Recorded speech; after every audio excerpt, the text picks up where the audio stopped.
forth or not? Do you see slides moving?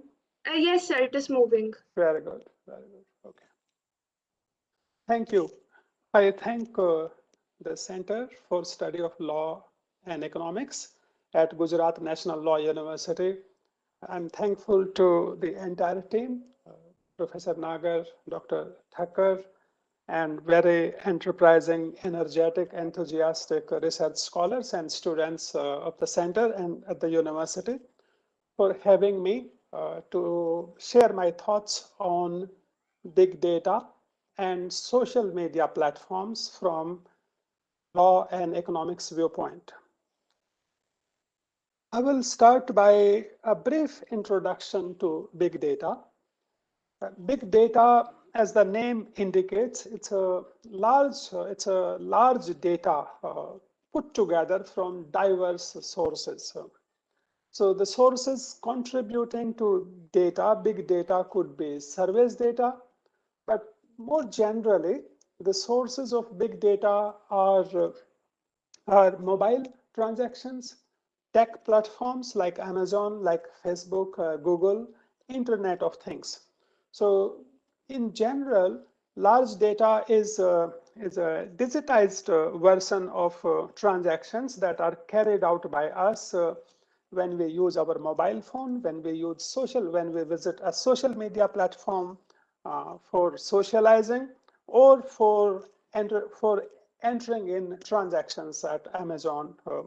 Other examples of generators of big data could be Uber and Ola, and a host of other platforms that facilitate us for bookings of hotels, air tickets, and so on and so forth.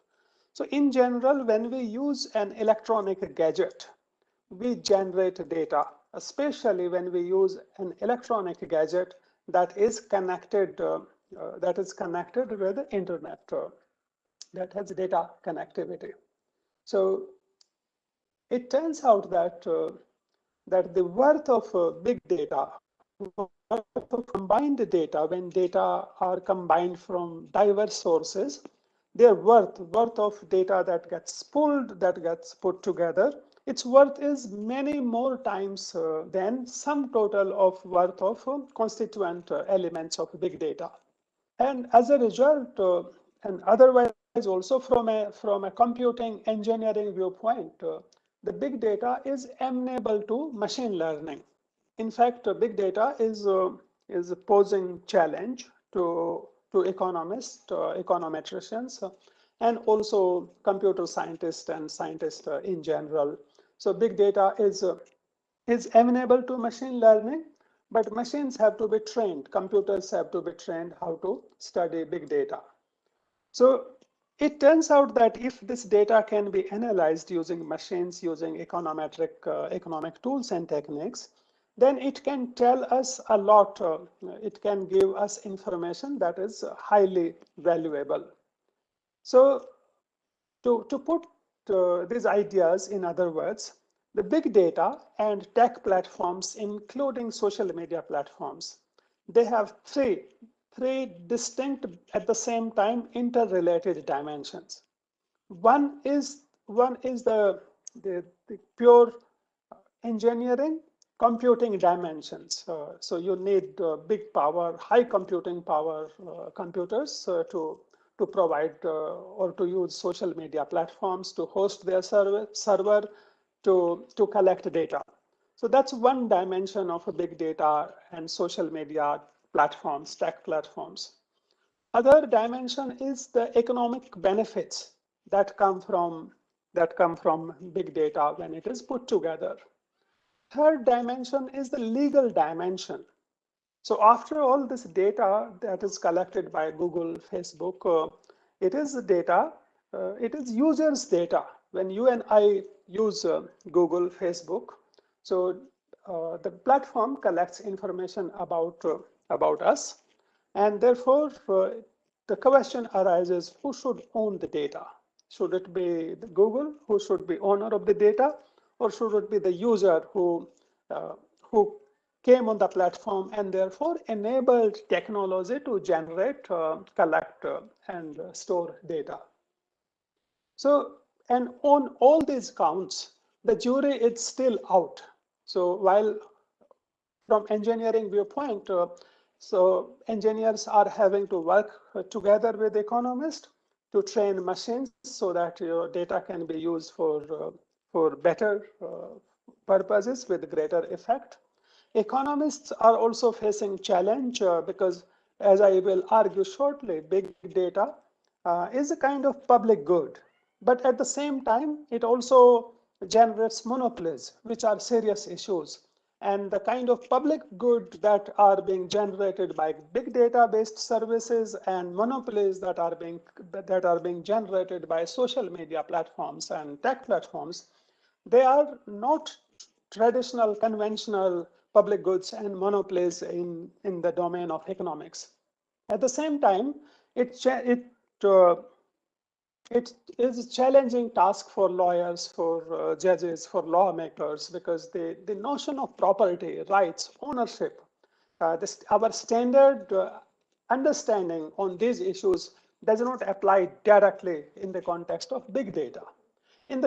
For the time being, however, tech platforms, tech companies, social media platforms, they keep on collecting data. They keep on storing the data, they keep on selling the data, and generally they sell data-based services. But in some cases they also sell data. And there have been issues.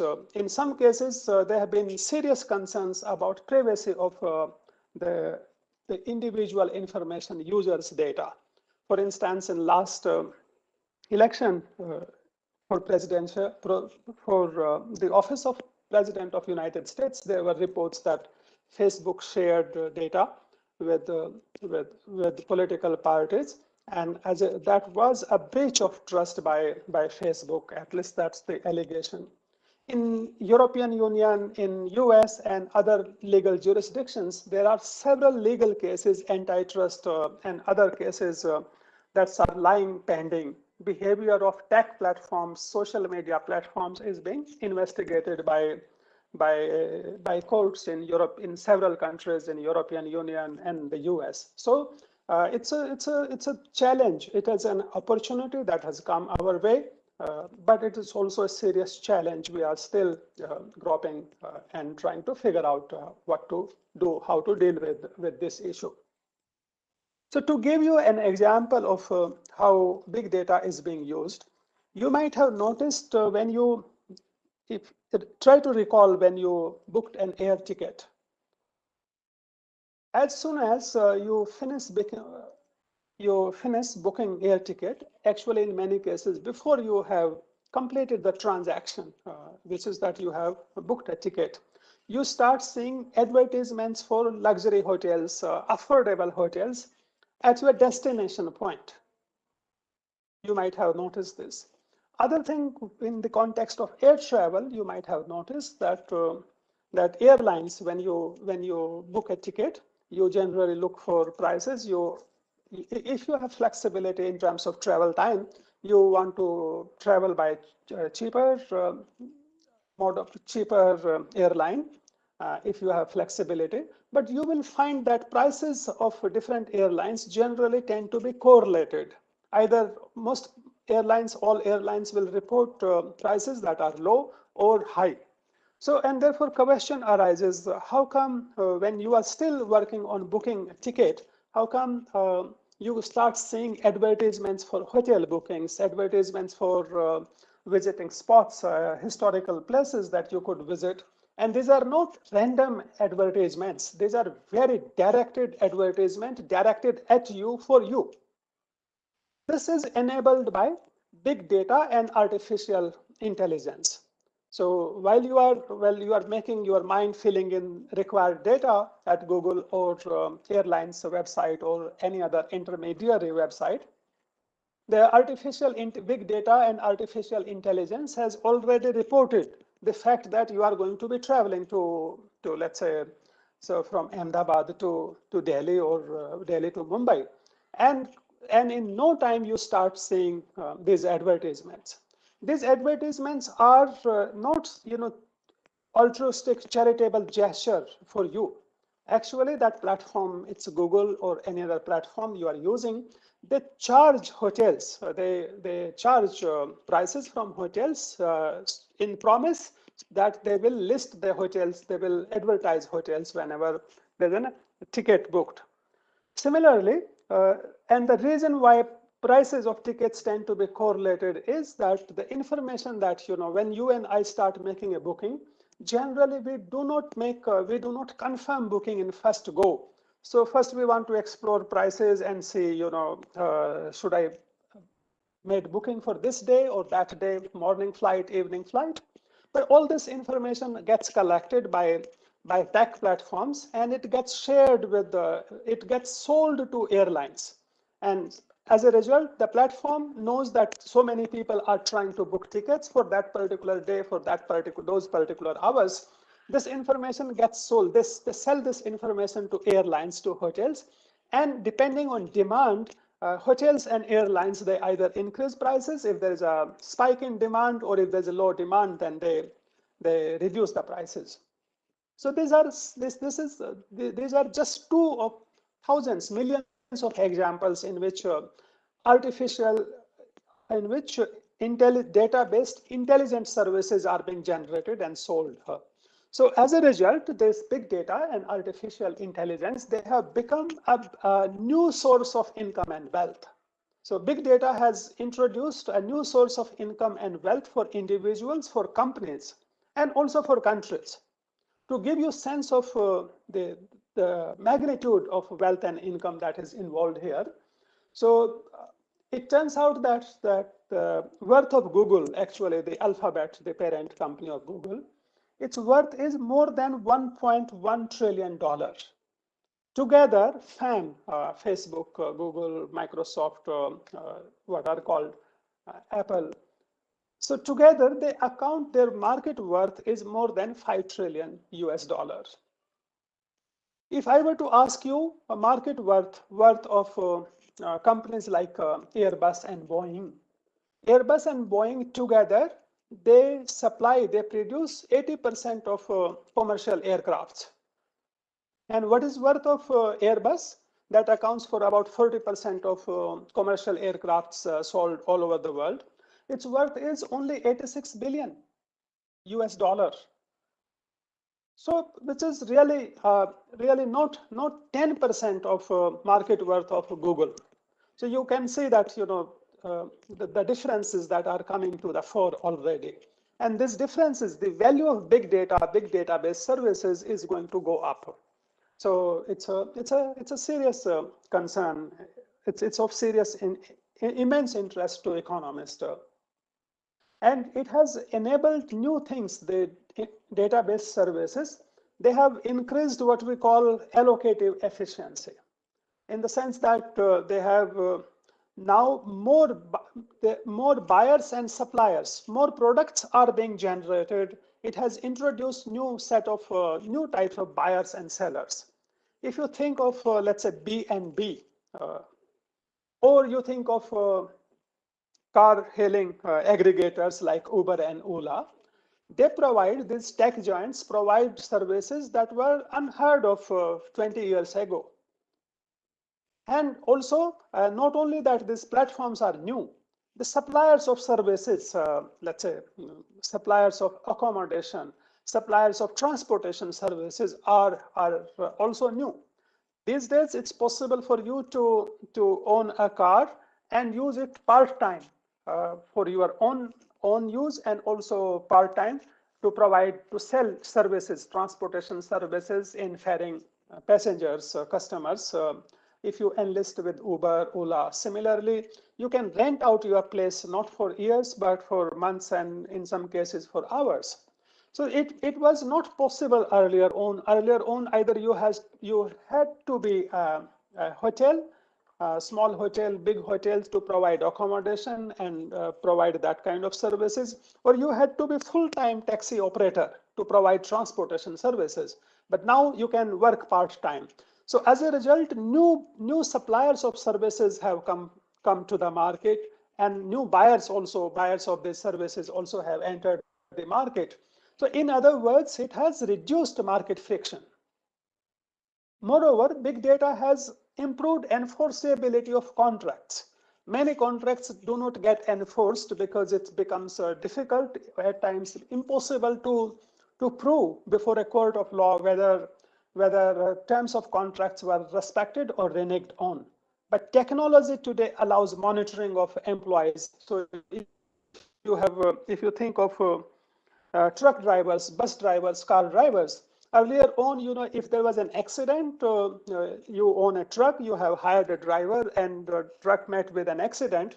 Earlier on, it will be difficult for you to figure out whether your driver was at fault or this accident was inevitable, unavoidable. But today, technology allows you to monitor driving behavior.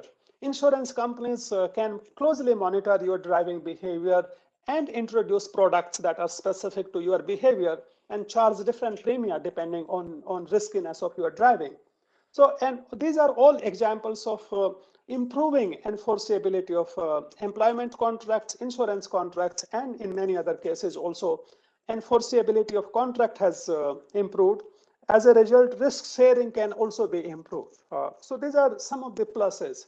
In fact, this data, big data, is called a new oil or new expressway to development. Some people even call it sunlight. Oil is exhaustible, but like sunlight, big data is not. And that brings me to another dimension of big data. So big data is actually a kind of public good.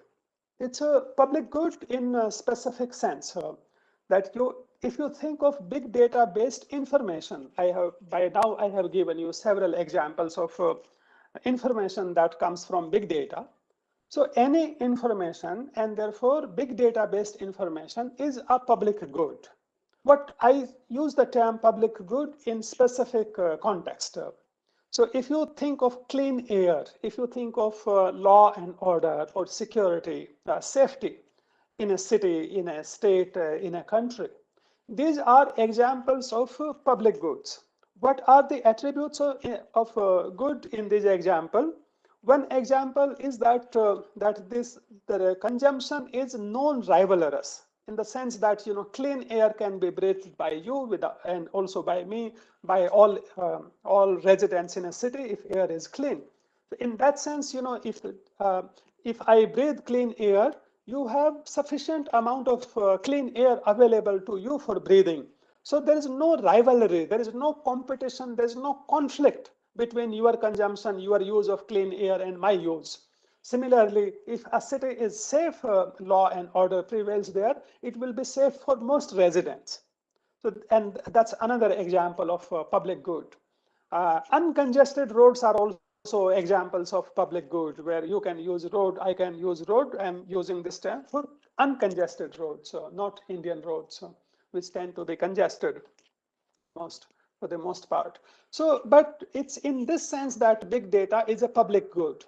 The information that in big data based information, the information that is generated by tech giants, social media giants, that information can be used, consumed, used, utilized by one company, by another company, by millions of entities, companies and individuals. They can use the information that comes from big data. And in that sense, the big data is a public good. But it is what I call a quasi-public good, because it does not satisfy other conditions related to public good. The other property of a standard public good is that it should be difficult for, uh, for the supplier to exclude some people from benefiting from public good. For example, if air is clean, and suppose air is clean because the municipality, the state government has invested in cleaning of air in a city. Now, if some residents do not contribute towards maintenance or investment in technology to make the air clean, it would be difficult to exclude them from benefiting from clean air. Similarly, it is almost impossible, it is difficult to make some people unsafe, at the same time other people feel safe. I'm assuming away real world situations where where governments can target based on, or police agencies can target based on ethnicity or other identities. But law and order, safety in general, are, either they can be enjoyed by one and all or by none. So non-excludability argument applies there. But this argument does not apply to roads. If you think of roads, if a road is congested, already congested, and if I bring my vehicle on the road, that means that I add to the congestion. And that means that, it affects everybody else. So in that sense, roads are examples of quasi-public good. So big data also is a quasi-public good, because tech giants, social media giants, companies, they use encryption technology to protect the information, and therefore they can allow differentiated access to different individuals. So like say you and I see, if we use Google simultaneously and we are looking for some news item, generally you and I will see different set of information depending on your past search history, depending on my past search history on Google on that machine.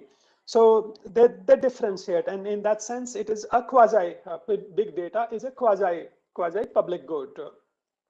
Moreover, it is also vulnerable to several other forms of market failures that require legal intervention, that require a regulatory intervention.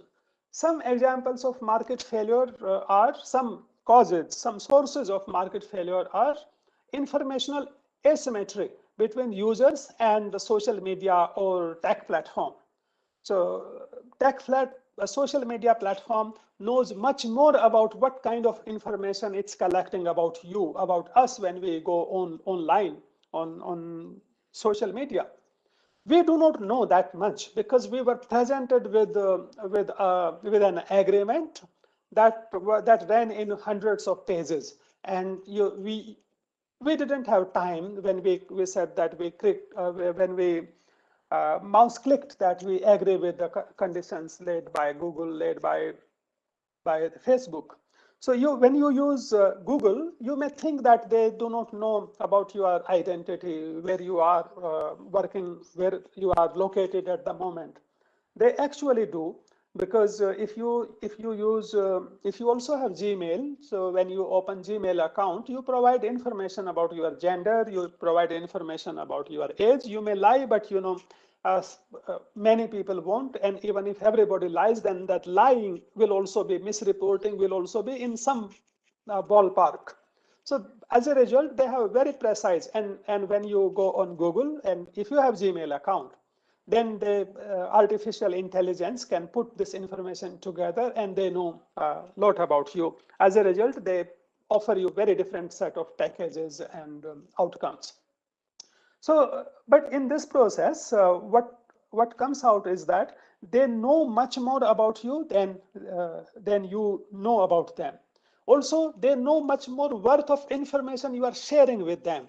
I must say that tech platforms generally are not interested in you as an individual. They are generally not interested in your individual identity, but they are interested in your purchase history. They are interested in your age, in your gender, so that they can design and market products accordingly. Uh, but point is that they know much more about information you share with them than you know. Now, if think of any transaction of goods and services, where buyers and sellers do not have same information. In that cases, one side will generally end up extracting a surplus, cheating the other side. And that's what happens in this case also, and is a serious issue. So on one hand, there is cheating. On the other hand, some people fearing that they will get cheated and the information can be misused against them, do not come online, and they do not generate information, and therefore information is a public good. Therefore, they do not contribute to generation of public goods. So it cuts both ways. So the other problem that arises in the context of big data is, recall I said in the beginning that when you pool data, as the data size increases, its utility, its scientific benefits, its economic benefits go up. For example, for medical research, your medical research requires bringing data, using data from diverse sources about demographic profiles, about economic profiles, about genetic profiles, about medical history of different individuals. As this information gets bigger, the utility, the precision of medical science improves.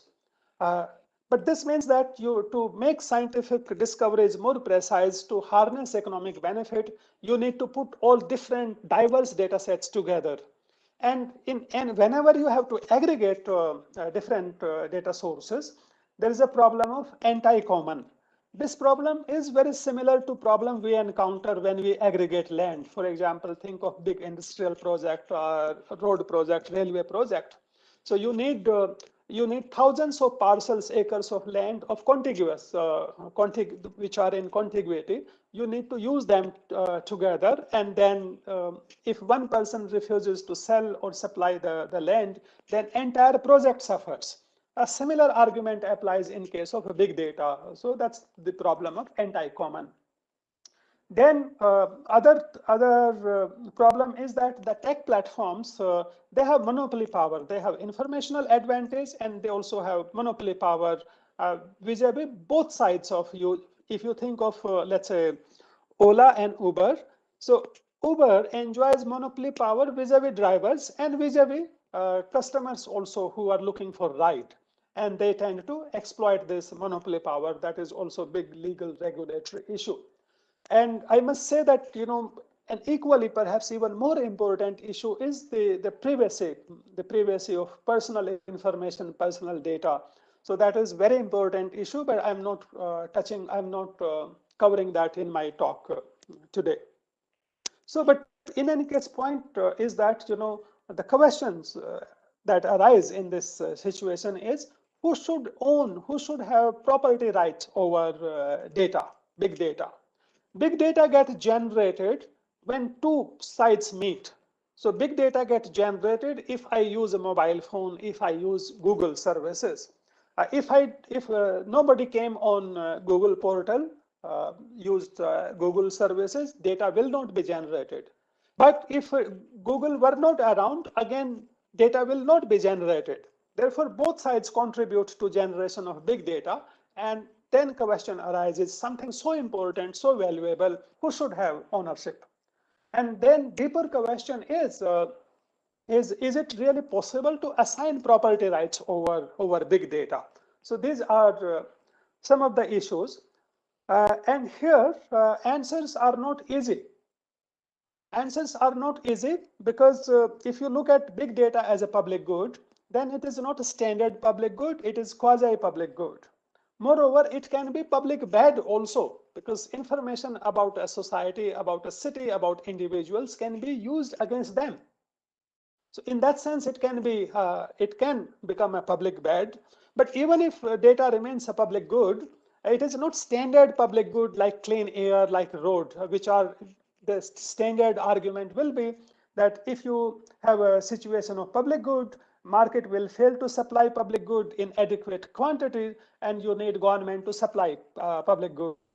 But in the context of big data, people are not ready to accept that the government should come and take charge of collecting, aggregating, processing, storing, and controlling data. So therefore, there's a challenge there. Similarly, big data-based platforms, social media platforms, tech platforms, they are not natural monopolies that economists are used to dealing with in antitrust, through antitrust. Uh, and they're because here monopoly runs in both that direction. Therefore, entities like Competition Commission of India, antitrust laws, they are not equipped to deal with the issue. Uh, then there's a question of market in already collected data versus market for data. If we use example of Facebook and WhatsApp, at one point they were separate entities. Then Facebook bought over WhatsApp. So when they were separate entities, then they were competing in collecting information about users. Many people use WhatsApp, many people use Facebook. So at some point, then then we were sharing information with two entities. We actually share information about many entities with our mobile service providers also, and airlines and so on and so forth. We provide information about us to several entities. But when Facebook acquired WhatsApp, then that was not that was actually to capture the market in big data.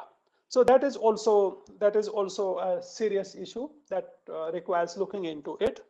But from legal viewpoint, challenge is that the property rights are difficult to specify over big data. We are, so in any context, you see property generally means that if you have property rights or something is your property, it means that you should be able to exclude others from using that thing, that good, that service without your permission.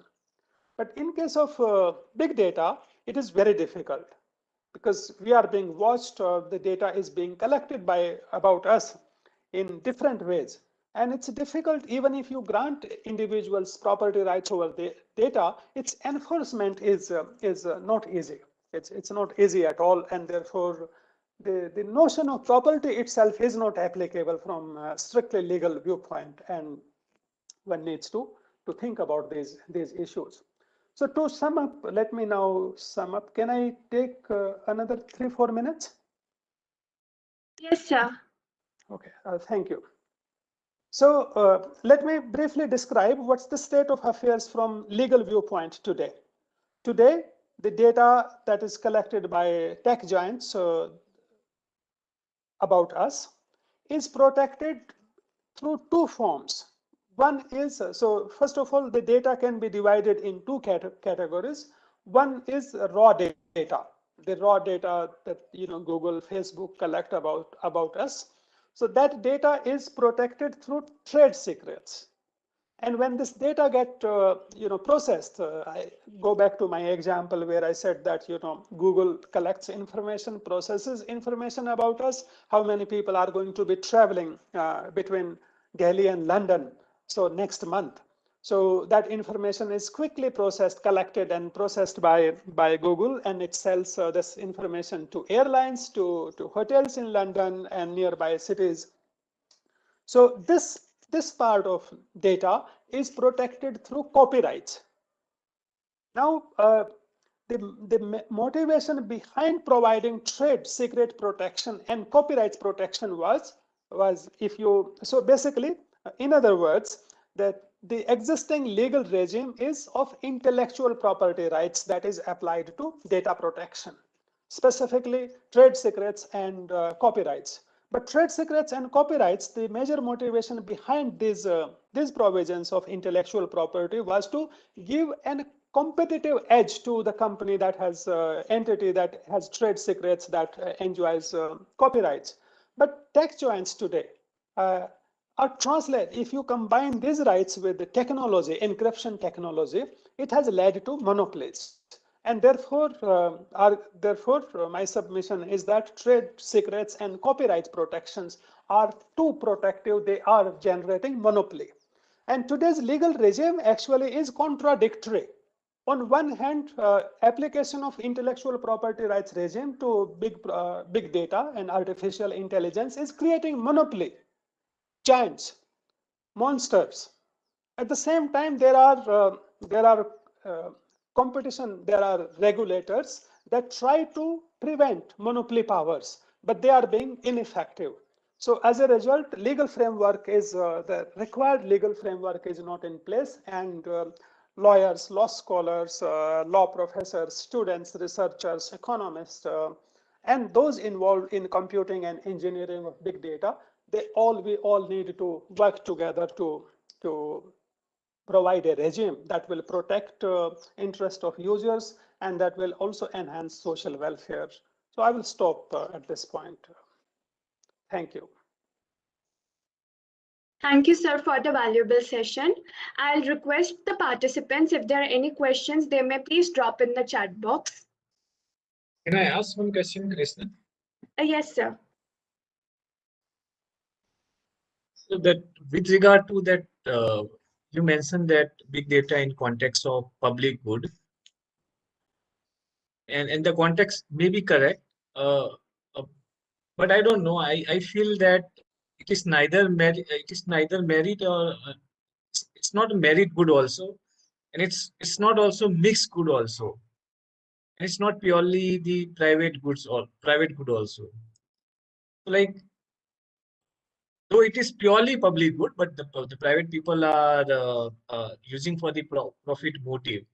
Still, I am not understanding the why you categorize it as a public good. It can be any other also. Like you can may have categorized mixed good, yeah, maybe merit good, but why you want this as a public good and then you because not only pursue of non-rivalness maybe or the one characteristics. I think something maybe in your mind, sir. So as I argued, I didn't call big data as a public good, pure public good. I called it quasi public good. It is not a merit good, but it can be a crucial instrument in providing merit goods. It is, however, it is not a private good unless you invest heavily in making it a private good. The reason why I call big data as a quasi-public good is that big data provides information, and information provided by big data can be used in non-rivalrous manner. So it can be, the information that is collected by pharmaceutical companies, by Google search, by Google. It can be used for medical sciences. It can be used by government to improve public policy. Let's say today, based on Google search and also clinical data, the data, so people report and undergo test. It is possible to have to better design vaccination strategy. At the same time, and it is possible to design vaccination strategy at national level, at state level, at municipality level. That information, by the way, can also be used by medical stores.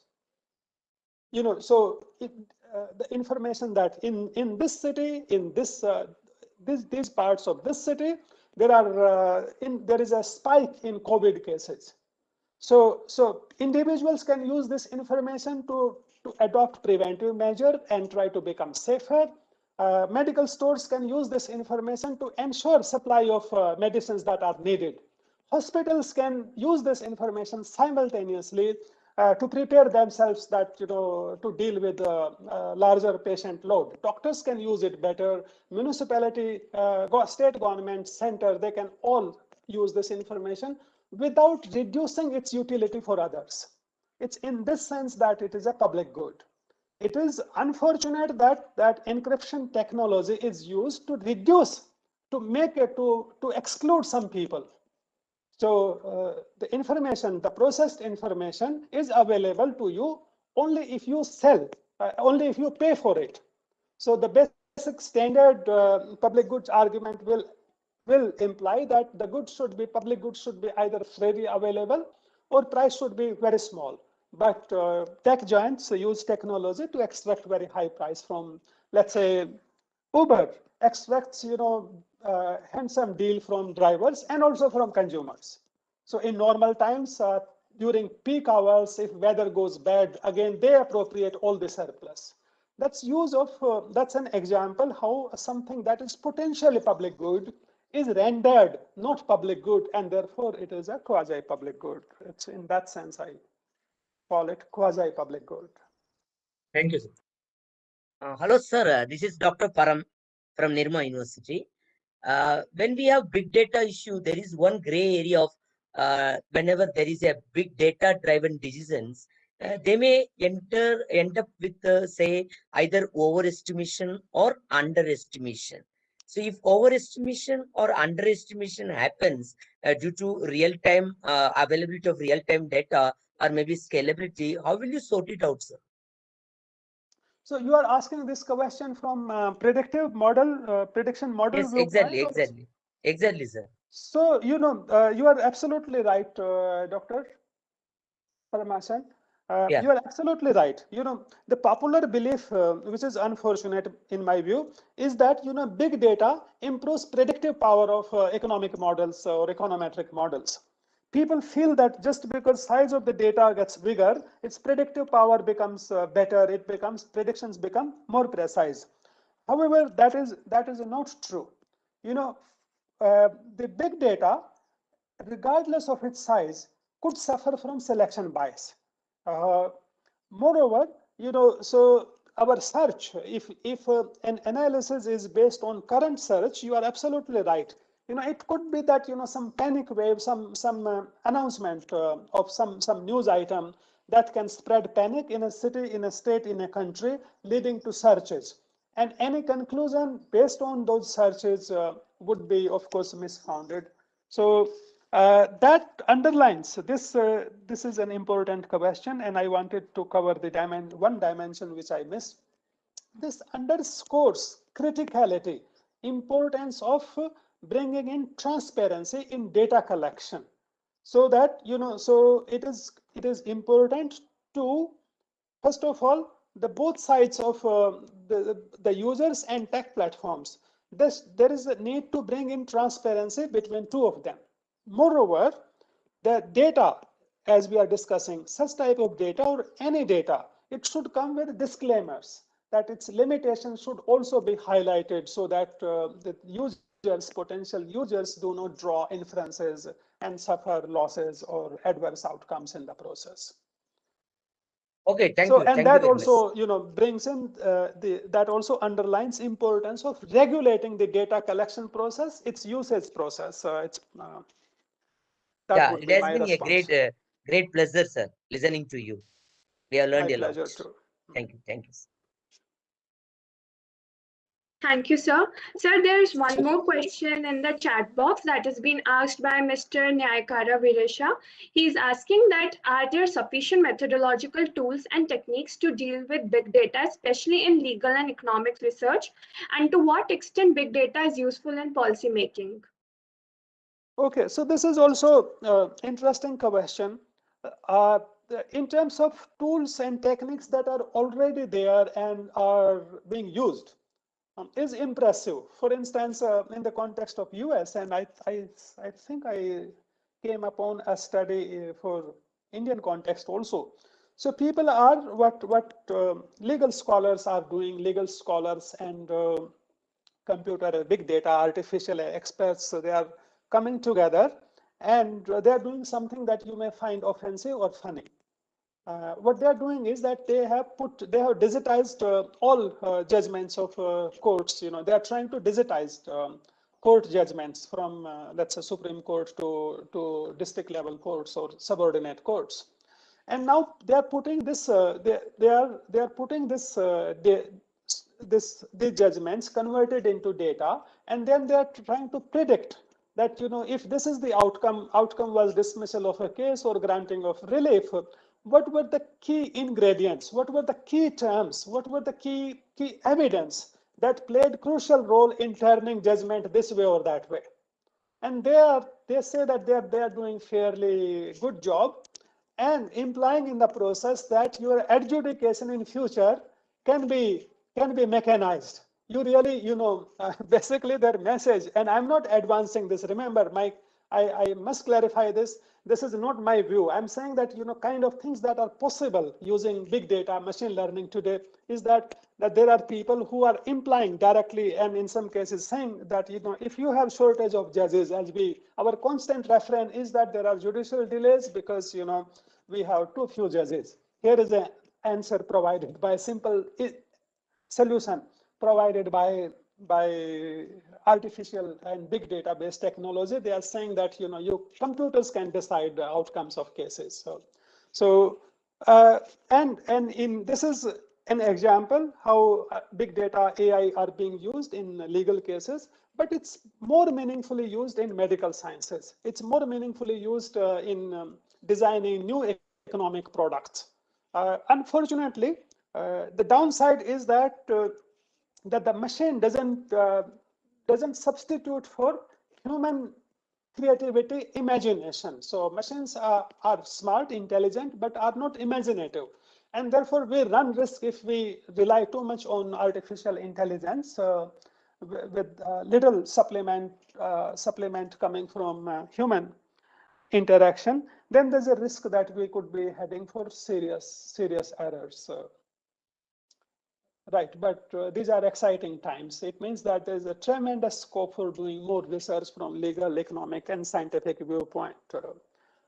And the models also, the machines are good at finding correlation. Now, this is a technical answer to this question. So a computer can work with, high-powered computer can try to find correlations in the data that you feed into it. But it can't think imaginatively. It can't tell you what are the possible causes behind this correlation. There, you will need lawyers, you will need economists, you will need human beings. Yes. So basically, it's these are uh, these are exciting times ahead for all of us. Thank you, sir, for such an insightful session. We don't have any more questions now. And for this, we are very thankful to all the plenary speakers, chairs, presenters, and participants for making this conference a great success. We shall now move to the valedictory ceremony of the conference. Krishna, I'm so sorry to interrupt. I think Ranita ma'am has a question. Yes, sir. Ma'am, you may ask your question, please. I think we'll proceed because we are really, short of time. I'll ask the question to Professor Ram Singh. I'll ask him later. But finally, I would like participants in this conference to think of big data as a research agenda in the immediate run or long run.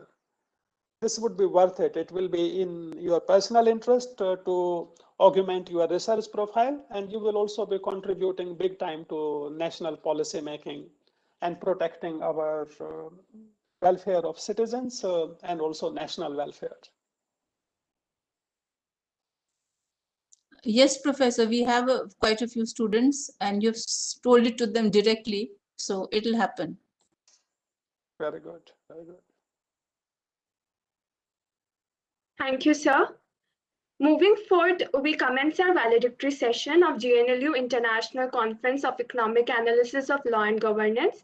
It is my privilege to invite Dr. Jagdish Chandra, sir, Registrar, Gujarat National Law University, to address the session.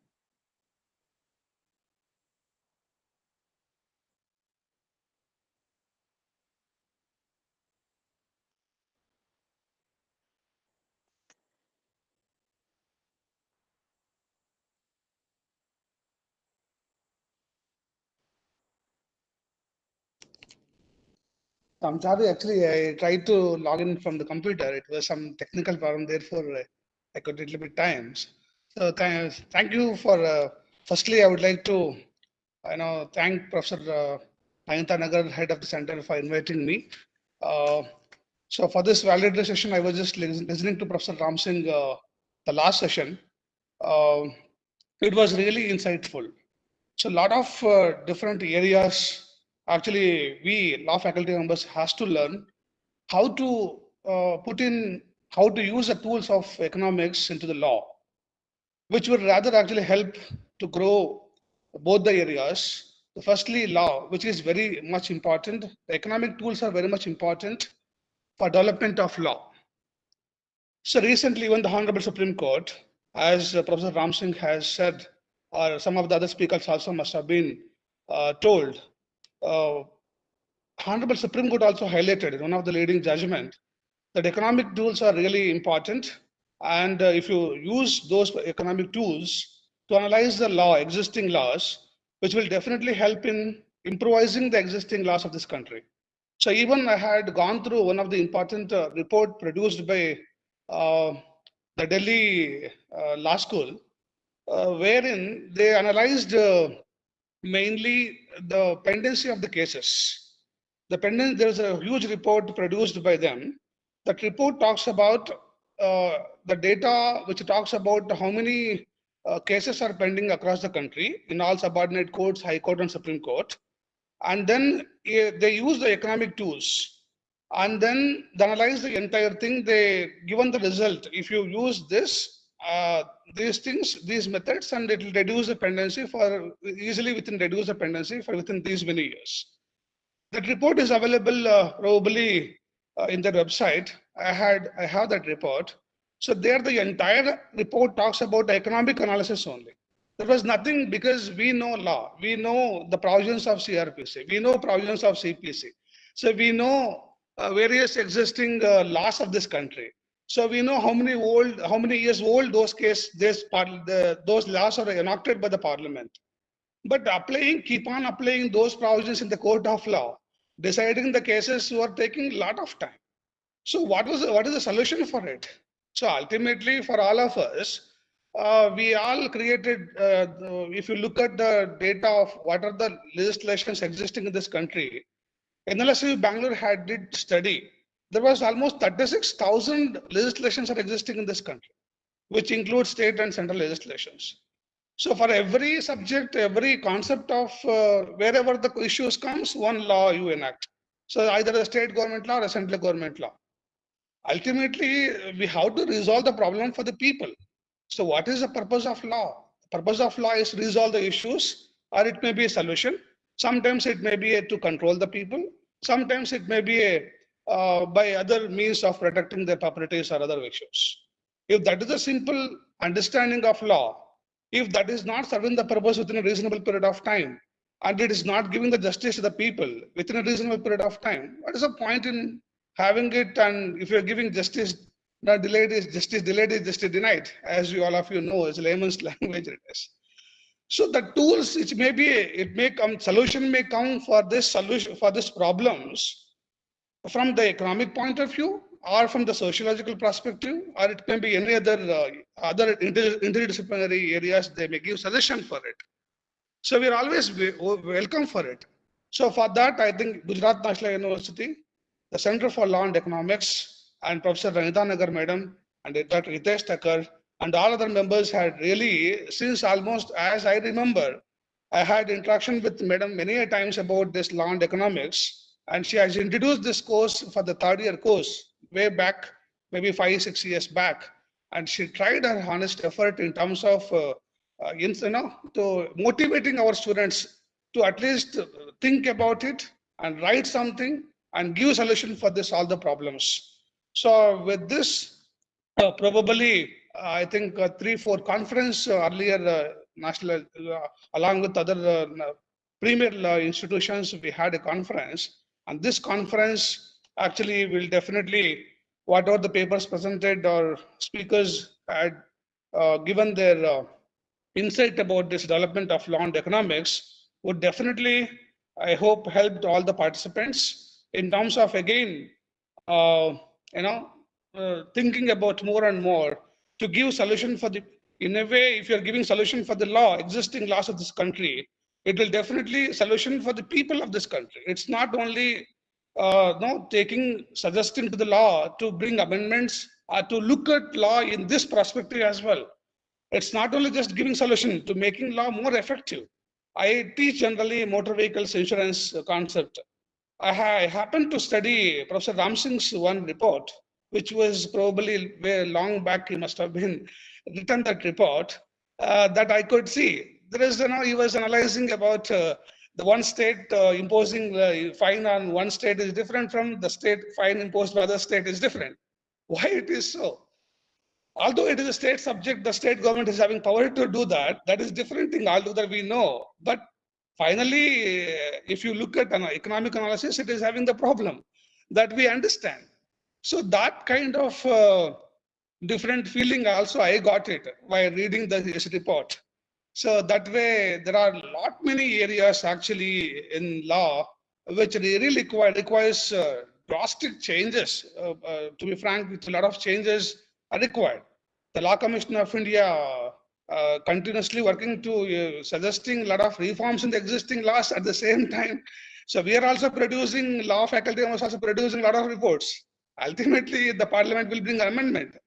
The solution, whether it is really working again, whether it is really law courts are taking to give the solution for the problems, the answer is again no. It will again aggravating the problem again. A lot of cases interpretation happens, and again it is not be much useful. So we need really other interdisciplinary approaches to the law, existing law framework, and I strongly believe that will really give you different insight altogether in terms of addressing the existing legal framework, and it is in a way the contribution. I really feel proud that the Center for Law and Economics and Professor Ranita Madam and his team is taking care. He is really taking initiative of organizing a lot of conference and workshops and training programs and guest lectures in terms of law and economics.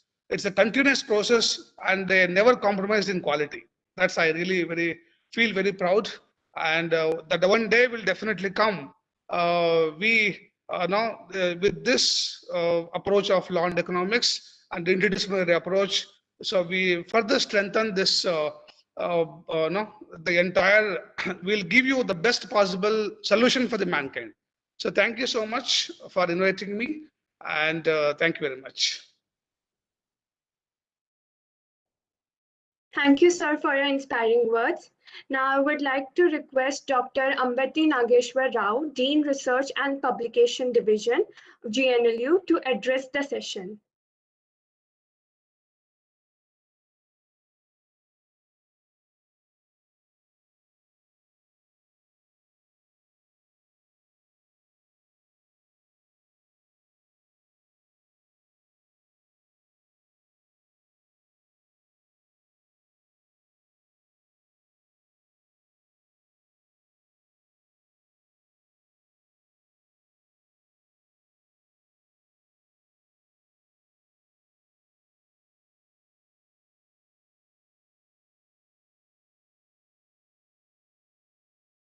I think that there is a technical glitch at the other end. So I would request Professor Dr. Anita Nagar, Center Head of Law and Economics, to address the session.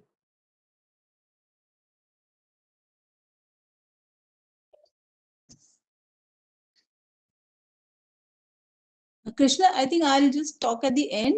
We should request Professor Ram Singh sir to share the impressions of the conference with us, and then I'll then we'll ask Hitesh sir to say something, and then I'll conclude.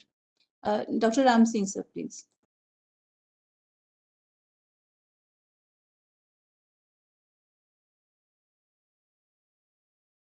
Thank you, Professor Nagar. Thank you, Professor Jagdish Chandra.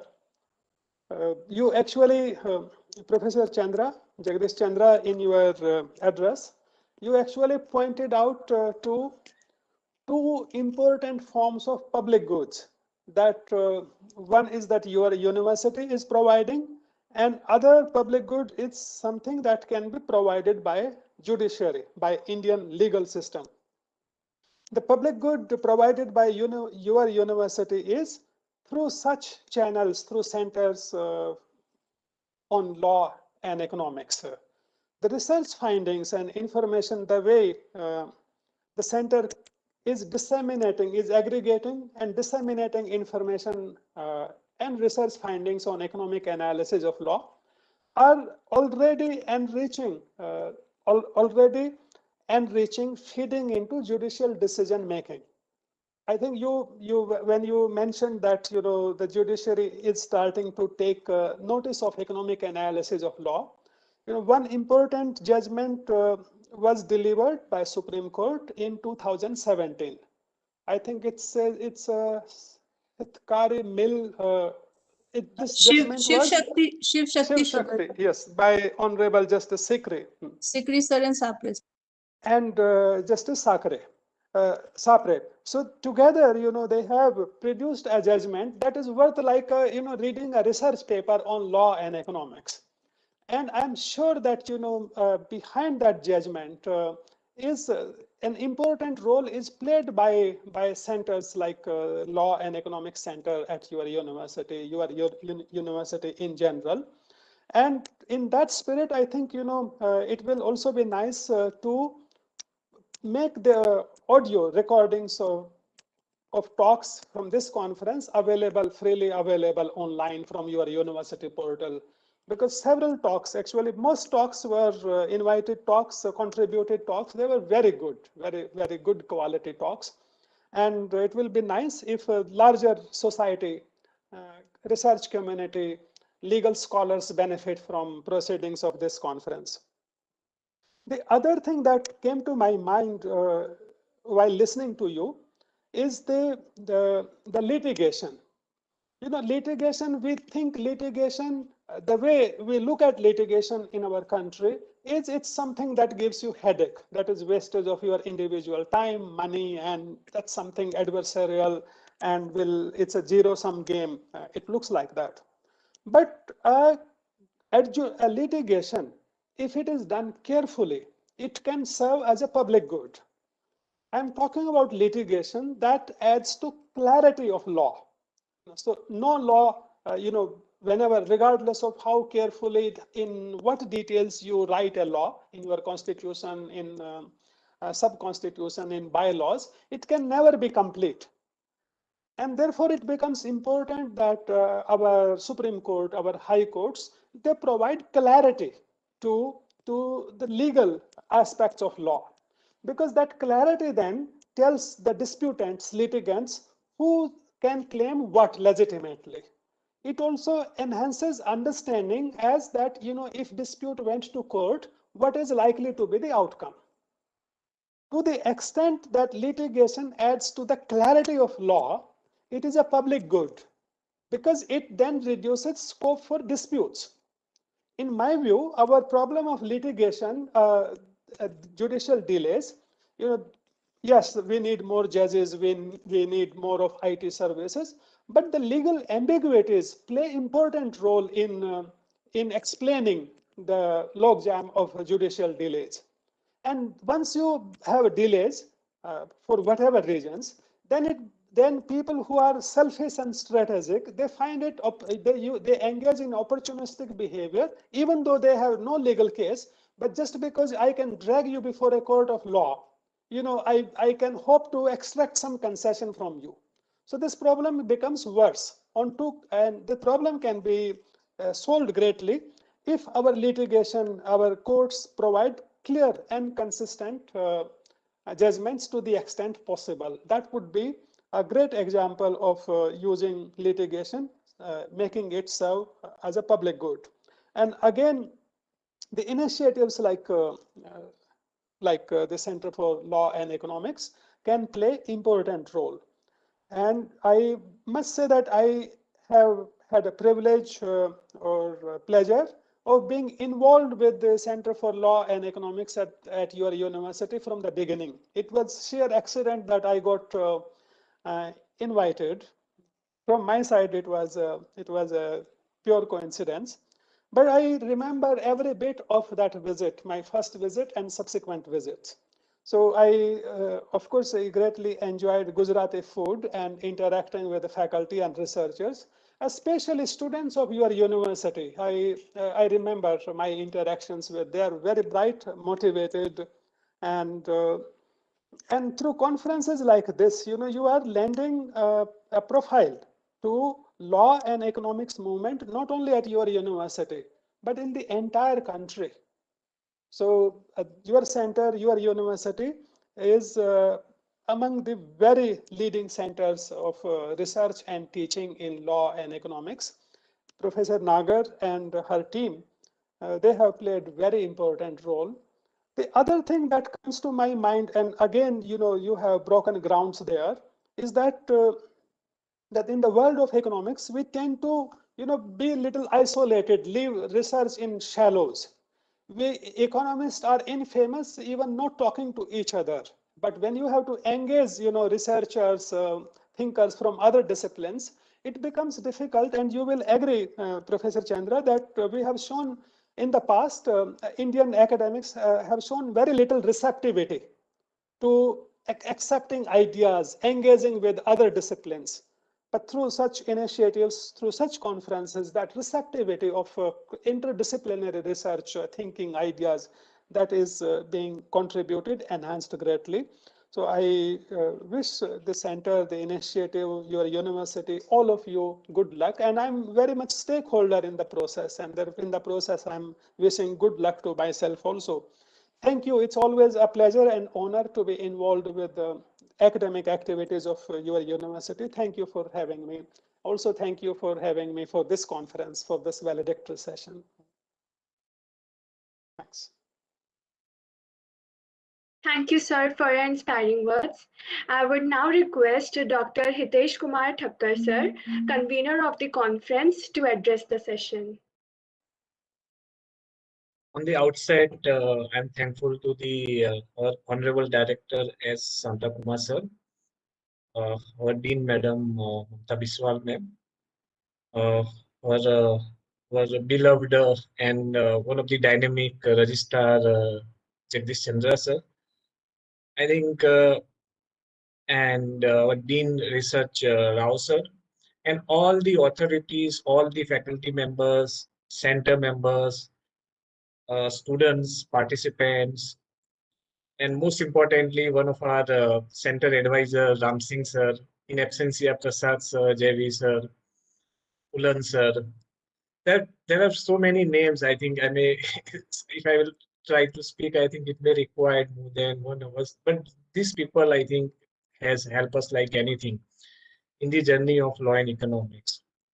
I think when we started the law and economics, personally, me and Anita madam know that I was in economics. I have never learned the subject called law and economics. And when one of our students asked, "Sir, you have to engage us. Yeah, you have to go ahead with the law and economics," I thought, okay, I will do. And when I've seen that book, I got so scared. And I thought it's not my cup of tea. I can teach econometrics, but I can't teach law and economics.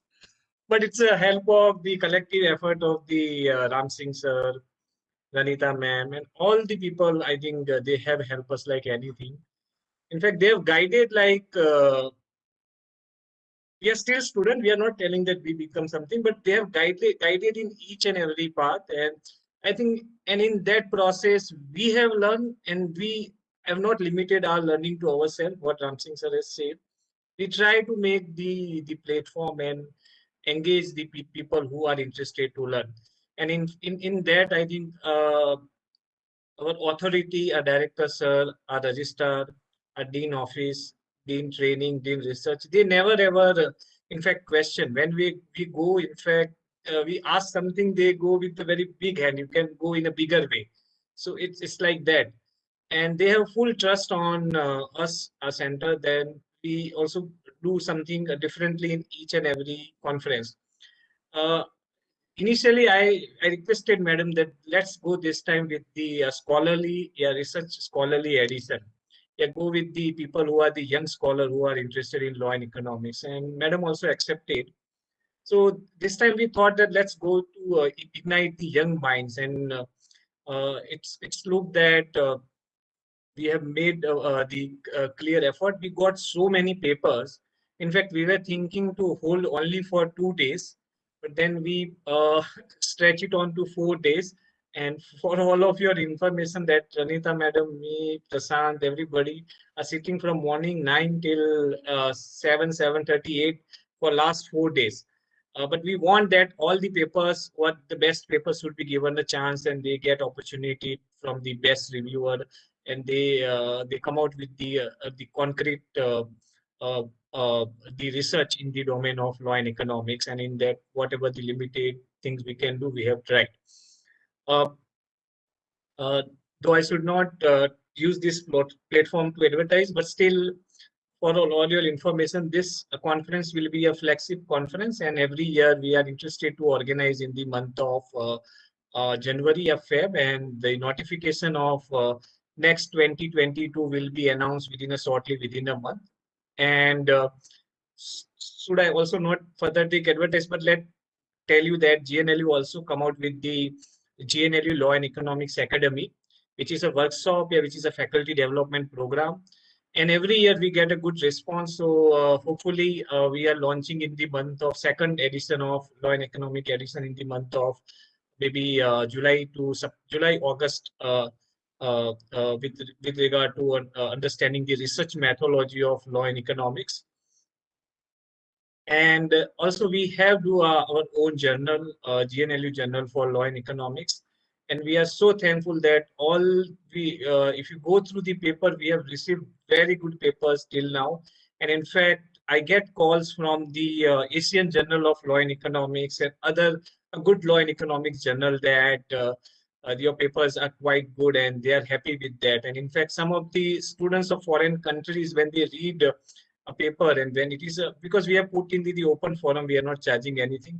They always say that it's help us like anything. They are developing the law and economic concept through the going through that paper. I think I should not take much time. In small, in nutshell, I think everything goes because of the team leader. I think credit goes to the Ranita ma'am, and the credit goes to whole center member. I think they are working day and night. You will surprise, but in our center we have more than 40 students, and this is a center where people do have competition. Krishna know that it is very tough to get a membership in Center for Law and Economics, and it is the condition is clear. You can't hold this center member, and if you are trying to hold other center member, so you can understand it is like civil service competition exam when you are entering in this. So we have very good brand ambassador, and some of our ambassador has completed their LLM in Chicago, Harvard. Some are doing a PhD in Oxford. So I think we have gone beyond now anything. Our students are reaching to the level where I think me and Anita madam have never ever thought. And I think it's God grace, and I think our leaders like Jagdish sir, Santa Kumar sir, Anita ma'am, and all the senior most faculty.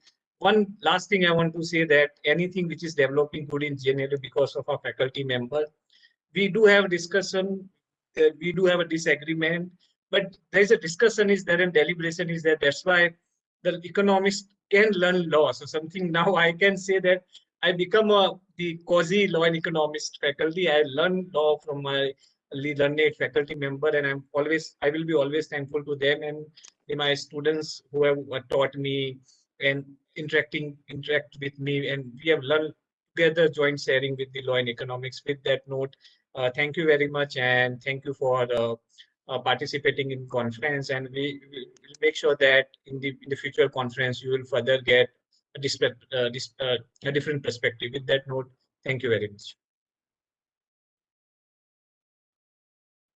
Thank you, sir.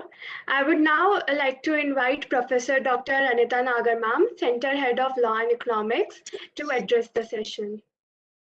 Just one question. So Rao sir could not join us? No? No, he Ma'am, was he did join. He did join, but I think due to some technical glitch, he couldn't. Honey, was it not resolved? Anyway, so by all standards, this was a very, very important conference. Every year we've been wanting to, create benchmarks. And thankfully we have been able to. Most satisfying is in every conference, the kind of scholarship that we see, the maturity in the scholarship, the acceptance of law and economics as a central narrative of law. I forget who said it, but there's a very famous, saying that the future of the language of law is economics. I forget. It was Professor Cooter, or I don't know if Ram Singh is not there. So, yeah. So it's happening. That's what is happening, because 2013, Jagdish sir, we introduced the paper, and we were the only law school at that point of time. Today, you have 4 law schools who have the subject as a core subject. And across conferences, we've been seeing students from our university and other universities, and students of National Law University, students of law. So the language is changing. That's it. Something that we had read quite some time back, and we didn't think it will happen in India so fast, but we are seeing it. And very interestingly, this conference, a number of presenters, young faculties, were presenting in terms of one faculty of law and one faculty of economics, and such beautiful papers. So all of this is a narrative that we have seen evolving, and we have been catalyst in that. So it's very satisfying in terms of the dissemination of the subject, the changing of the language of law, which is not just because it is the domain of law, but because it is finally towards the social objective of law and the social objective of economics, because the social objective of both is finally welfare. Even though we talk about the efficiency part more in law and economics, but they cannot be welfare without efficiency. You cannot have wasteful welfare. We cannot also have justice without the resources. Justice is not a free word.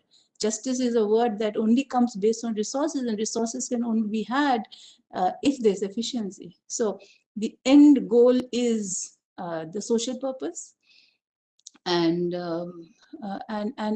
to have such esteemed luminaries of law and economics internationally and national domain being our guides and teachers who set the who set the standards in terms of the most advanced research, the most techniques of research, the most advanced concepts of research, bring it so close to us, so reachable to us, and we interact with them. There's so much of learning that comes from that, from an international community to a national community to our younger students.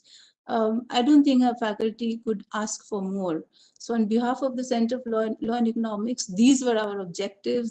These were what we wanted to do. We dreamt, and by any parameter, it's not that I'm saying it, everybody has said it, we have advanced substantially. And most importantly is the the younger team members. For example, Professor Hitesh Thakkar, for example, Prashant, my own students, first year students, going for international conferences and getting selected there and wanting guidance for that. I think all of that is extremely value adding, and I think there was a sense of responsibility when Professor Ram Singh and Professor Shaffer, Professor Ulan, when they are with us, then it's a sense of responsibility on us, and that responsibility translates into the best efforts from our side with the limitations. So I mean, we will go on executing our responsibilities, as Dr. Hitesh has said. 2 flagship programs of GNLU. Dr. Hitesh Thakkar, very soon, I think, this will be the central platform for deliberations and impacts on policy. And for that, I can just thank my team, my university, my faculty members, my students, and the trust and goodwill that the international community of experts in law and economics and the national community has bestowed upon us. With that, and I cannot forget to thank Professor Bimal Patel, the former director of the university, because then even we were not so robust in our understanding and confidence of the subject. And at that point of time, there was a lot of encouragement, support. In fact, only he said that, this is something that you need to do. And we started. And since then, even now, under the leadership of our present director, who also encourages and motivates us significantly, substantially, and the administration headed by Jagdish sir, and the research encouragement that comes from the Dean Research Office, and of course Dean Academics Office, because that is my biggest challenge. That is my very close colleague, but that is also that also sets standards, that, well, one really has to know about what you're doing, because this is academics. So all of that together has brought us to this conference, and we will see you ahead, in future extension and training and research programs and outcomes under the flagship of Gujarat National Law University and the GNLU Center for Law and Economics. I thank all the participants. I was there with your papers, and what I said is just a reflection of the work that I saw in the papers that I saw. So participants, respected faculties, students, you got the best inputs. You got the best guidance and training. And I think this will energize you to complete your papers and get good publications, and more importantly, move on in your journey as young researchers. I think with those words, it's 7:29, and I'll, with everyone's permission, I'll conclude this conference, the International Conference on Law and in Economic Analysis of Law and Governance, scheduled from 18th to 21st March 2021, is concluded with a big thanks to everybody, especially the speakers, Professor Dr. Oliver Hart, Nobel laureate, Professor Basu, Professor Ulan, Professor Ajit Mishra, Professor Ram Singh, Professor Prasad, Professor Jayveer, all the chairs and co-chairs, Krishna, and all of that. So concluded, yes, 7:30 dot. That's accuracy. Thank you so much. Good night. If Prashant want to announce something, if Krishna, you can ask. Prashant, all compliments to you for such smooth conduction of the conference, everything on time, everyone's complimenting me, but let's just say that this, a lot of it goes to, actually the combination of Hitesh sir and Prashant. It was a pleasure, ma'am.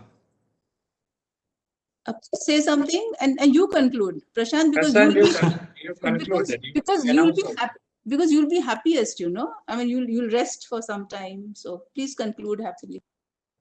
So just to conclude, I would like firstly mention that since the time I've joined the university, I've been working with the Center for Law and Economics. And from getting introduced to a subject in economic analysis of law to including a chapter on cost benefit analysis of green buildings in my own PhD, it's a journey which I think I cherish, and I would keep continue learning about this. So I'm thankful to ma'am, sir, and the whole team for giving me this opportunity. And my guide is also sitting here, so he knows it better. So I would like to conclude this conference again by saying that I hope that it was a learning opportunity for all of us. For me, surely it was, and I think, ma'am, that should be it then. Thank you, and thank you, ma'am. Thank you, sir. Thank you, Jagdish sir. Thank you, Ram sir. Thank you, Krishna, and thank you to the whole team of plenary speakers, presenters, and participants. Thank you. Prashant. Yes, sir. That information, best paper award, if you can tell. Yes, sir. So to all the presenters, we'll be providing after completing the whole evaluation and assessment process, we'll be giving you we'll be announcing the results by 21st April. You will get a formal mail about that also.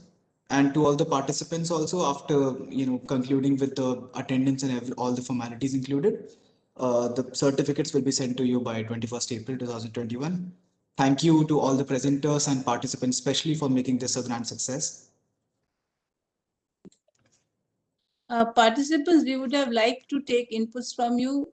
Only thing is, it will just go too far, we will, in the sense that everyone must be tired. So we will really request you to send in mails and, tell us about the conference. Thank you. Thank you, ma'am. Thank you, sir. Thank you, Krishna. Thank you, sir.